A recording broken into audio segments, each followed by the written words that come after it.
umaga sa ating lahat. Ako pala si Binibining Bernard Aristorco, ang iyong magiging guro ngayong umaga. Bago natin simulan ang ating aralin ay maaari bang tumayo ang lahat para sa ating manalangin na pangunahan ni Binibining Joella. Amen.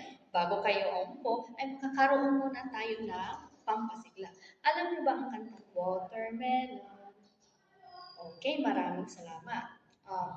Bago kayo umupo, ay pakipulot ng mga basura sa ilalim ng upuan at pakihani na rin ng mga upuan.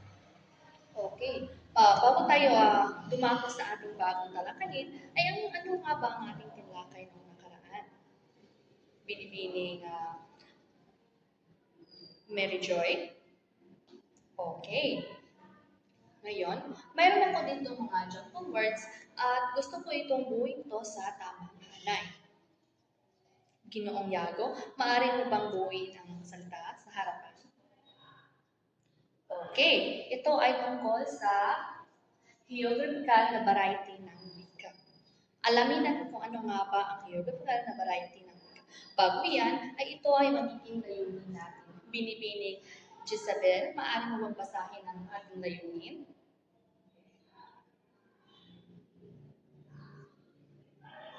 Okay. Ngayon, alamin natin kung ano nga ba ang lyrical na variety ng wika. So, pakibasa, Binibining Pastor. Okay. Pag sinabi natin lyrical na variety ng wika, ito ay nagiging saling ng geografiya o lugar na nagsasalita sa pagkakaroon ng variety ng wika. Dahil sa Pilipinas ay isang archipelago na nakahati sa katubigan at kapatagan at napaghihiwalay ng mga pulo at kabundukan. Hindi may iwasan mga kalikha ng sariling kultura o paraan ng pamumuhay ng isang taong nagsama-samang ninirahan sa isang partikular na pulo o lugar. So, mayroon tayong halimbawa, sa geographical na variety ng wika, kasabay na nabubuo ang kultura o pagbuo rin ng mga wika sapagkat ang kultura ay kabuhol ng wika. Ito ang dahilan kung bakit sa pagkakahiwalay at pagkakaibang lugar ng isang bagay o konsepto ay nakakaroon ng ibang katawagan.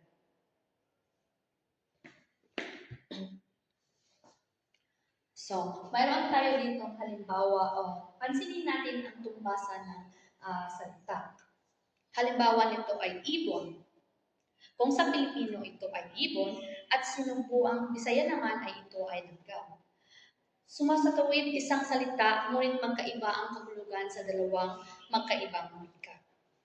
Ibang halimbawa naman ito ay iniihaw, sa ibang ito naman ay naging binabanggit. Tagilid o tabingi, saranggola at pagpapayo o bulado. Ngayon, may katanungan mo kayo? Okay, kung wala, ay magkakaroon tayo ng pagtatanungan.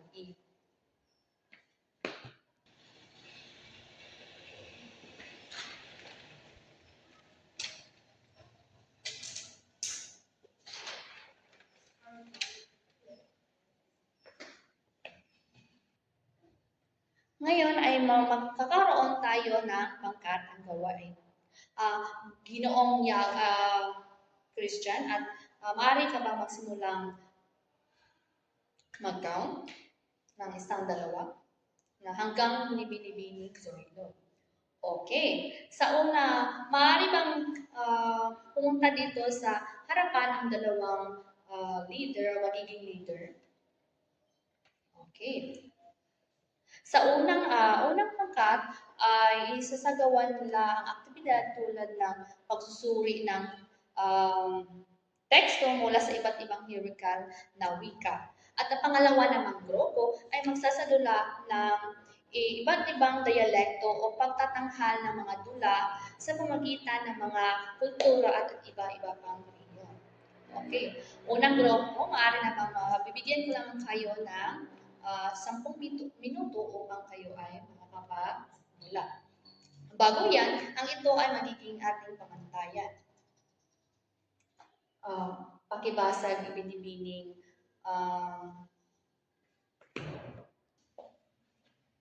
at ito ay ang ating magiging pamantayan.